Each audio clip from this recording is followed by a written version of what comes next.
안녕하세요. 많은 분들이 제 책의 이름이 왜 위대한 중국은 없다 라고 저냐고 물어봅니다. 제가 이 책을 쓰기 위하여 많이 자료를 찾다가 새로운 사실을 하나 발견했습니다. 시진핑 주석이 인민해방군 창공기념일 등 많은 공식서상에서 틈만 나면 중화민족의 위대한 부활이라는 말을 외칩니다. 민족의 위대한 부활. 왜 갑자기 저 민족이란 말을 찾을까? 원래 공산주의자들, 즉 마오쩌둥이나 덩샤오평은 인민해방, 공산주의 이념을 외쳤거든요. 근데 민족 이런 거 이야기는 이 공산주의 본질하고 잘 맞지 않아서 제가 알아보니까 제가 재미있는 사실 하나 발견했습니다. 우리가 고려조선이 중국에 대해서 4대주의 사상이라는 약간 컴플렉스가 있지 않습니까? 근데 똑같이 한족의 차이니스 중국인들도 우리가 어떤 북방 몽골로이드에 대해서 컴플렉스가 있습니다. 이걸 제가 지금부터 설명을 드리겠습니다. 이걸 알기 위해서는 중국의 인구가 11억 3천만 명인데 이것을 한족과 비한족인 소수민족으로 나눠볼 필요가 있어요. 한족이 약 92%를 차지합니다. 한 11억 좀 넘고, 그 다음에 50억의 소수민족인 나머지 8%를 차지하는데, 소수민족 중에서 제일 많은 게 이제 장족 1600만 명, 그 다음에 만주족 1000만 명, 회족은 좀 무슬림입니다. 이렇게 쭉 나가는데, 제가 이 중에서 이렇게 빨갛게 바탕 표시한 만주족, 위그르, 몽골, 조선족이 다 북방 몽골로이드입니다.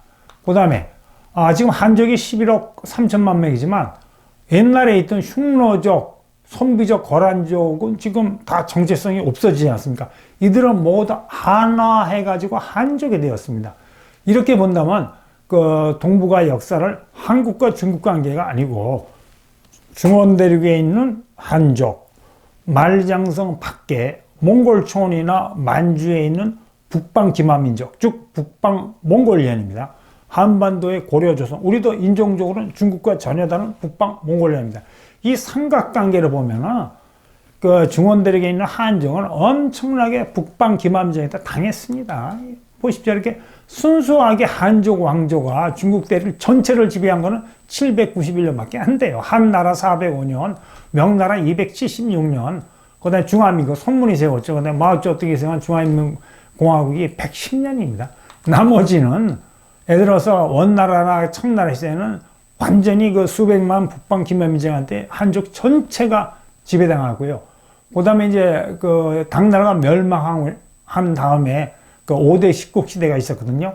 그때는 남쪽에 있던 십개 왕조는 한족의 왕조인데 분명히 화북 지방에 있던 후주, 후량 등 5개 왕조는 비한족, 즉 북방 기마민족이 세운 나라입니다. 그 다음에 송나라도 북송시대에도 북쪽에는 거란이 세운 요나라가 지배하고 있었고, 남송시대에도 북쪽에는 여진이 세운 금나라가 지배하고 있었습니다. 쉽게 말하면 많은 이 기간 동안 중국 대륙은 한족 왕조하고 비한족 왕조가 나눠서 지배했어요. 그렇기 때문에 재미있는 또 다른 역사를 발견할 수 있는 게 뭐냐면 수나라하고 당나라가 진짜 엄청나게 고구려한테 이 싸움을 걸지 않습니까? 그걸 제가 역사 보니까 재미있는 사실을 발견한 게 이 수나라를 세운 수문제하고 당나라를 세운 당고제가 선비족 계열입니다. 선비족이 원래 요동반도에 살았는데 4세기 때부터 장수왕한테 쫓겨가지고 고구려가 힘이 강해지니까 쫓기다 말장선 너머로 중국 떼어 들어가서 한화돼 버린 거예요. 그러니까 한족화돼 버린 겁니다. 그렇게 보니까 이 수나라나 당나라 입장에서는 고구려 만주 땅이 자기들이 살던 고향 땅이거든요. 고향 땅 찾으러 쳐들어왔다고 어떤 새로운 역사적인 각도로 해석해 볼 수도 있습니다. 그 다음에 이제 우리가 차이니스 중에서 한족이 거의 92%가 한족, 말하면 한족의 DNA 속에는 북방 몽골리아에 대한 컴플렉스가 있는 것 같습니다. 그리고 한족은 우리 민족은 좀 기질이 다릅니다. 우리 민족은 이 몽골족이 있을 때 30몇 년 동안 저항하고 임진왜란 때 의병이 일어나서 난리 쳤는데, 이렇게 중국의 역사를 보면 한족은 북방 기마민족이 쳐들어 초기엔 저항하지만 일단 항복하면 그냥 순종합니다.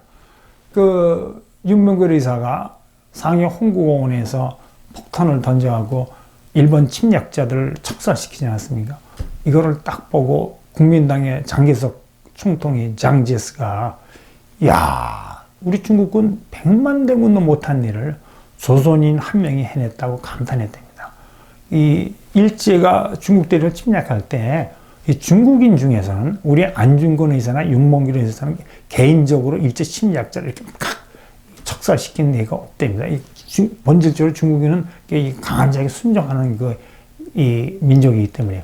두 번 또 재밌는 거는 이거 약간 시진핑 주석한테 미안한데 몽골 제국 시대 신분을 4등급으로 나눴거든요. 제일 탑은 당연히 몽골족이죠. 몽골족의 두 번째가 서역인은 이제 중동 상인입니다. 무슬림 상인들인데 이 사람들이 이제 몽골 지역의 재정이나 회계를 담당하고 세 번째 신분이 북방몽골리아 거란 여진 같은 나라고 제일 4등급 계급에서 하층 계급이 남성의 한인들이었어요. 한인들 제일 천대받았어요. 몽골 지역에서.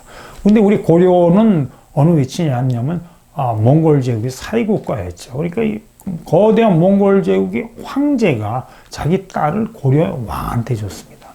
그리고 이제 우리가 공료 이야기 나면 우리 역사에서는 끌려가고 고생한 걸로 돼 있는데 고생한 거는 맞습니다. 근데 제가 우연히 영어로 된 몽골 제국의 역사를 처음 읽어봤거든요. 그러니까 징기스칸이 자기가 죽을 때 유언을 남겼는데 몽골의 황금가지 귀족이 됐다는데 아주 그냥 몽골 귀족 중에서 최고 순열의 귀족입니다. 우리 신라 시대 성골 비슷한 거죠. 황금가지 귀족한테는 야 너희들 장가갈 때 몽골리안 처녀하고 장가하라고 이 말을 했답니다. 그러니까 이 몽골의 귀족 천놈들이 장가가려면 몽골 초원에서 몽골 천을 탔든지 아니면 그 옆에 있던 거란족 몽골리안입니다. 그렇지 않으면 고려 여인을 찾아야 되는 거예요. 그래서 공료로 간 고려 여인들이 물론 고생은 많이 하지만 그 중에 많은 수가 상당수가 귀족 부인이 되고 몽골 황제의 부인도 몇 명 나오지 않았습니까? 역사는 어느 각도에서 보자 해서 좀 달라진 것 같습니다. 청나라 시대 한족은 이 만주족이 변발을 강요했거든요. 그러니까 변발을 안 하면 그냥 성문에 지키다 죽이고 막 그랬습니다. 근데 이상하게 우리 조선에 대해서는 변발을 강요하지 않지 않았습니까? 이것도 이 북방 몽골리안으로서 뭔가 이 한족과 관계 좀 미묘한 특수관계를 우리가 생각할 수 있습니다. 그래서 제가 왜 오늘 이런 말씀을 드리냐 하면은 우리의 피 속에 중국에 대한 4대 사상이 있듯이 한족의 DNA 속에는 북방 몽골리아에 대한 컴플렉스가 있습니다.